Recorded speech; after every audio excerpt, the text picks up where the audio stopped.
आमर सब सहयोगी माने डीएचएच जो भी सीएससी पीएससी समस्त आज ये एकजुट होइछु।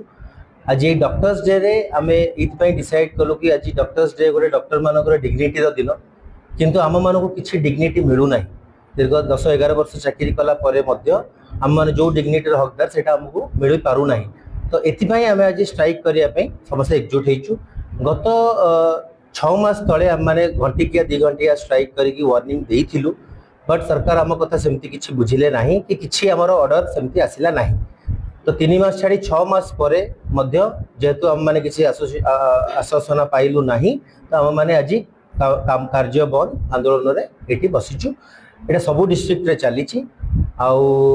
आमर दाबी हैला फर्स्ट सेंट्रल डीएसीपी जोटा डॉक्टर मानकर हक सेटा हमटू छड़ा जाइछि, जे दिया जाय नाही। प्रॉपर कैडर रिस्ट्रक्चरिंग हे पारु नाही।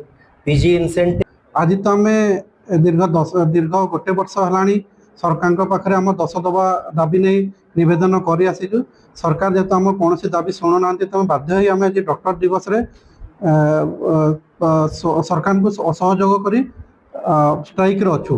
तो आम मुख्य दाबी गुड़ाक है प्रथम जिनस आमर ओडिशा रे पाखापाखि 2/3 डॉक्टर पदवी खाली अच्छी, जो द्वारा कि आम बहुत कम मेन पावर अधिका काम करके स्ट्रेस रे रोचु और लोक मैंने बहुत हैरान होती। तो आम यही मुख्य दाबीटा जो लोक मैंने हैरान न होगापाई अधिका डॉक्टर सरकार आमको सरकार प्रोवाइड करंतु, जो द्वारा कि लोक मान सेवा ठीक ठाक से हो पार।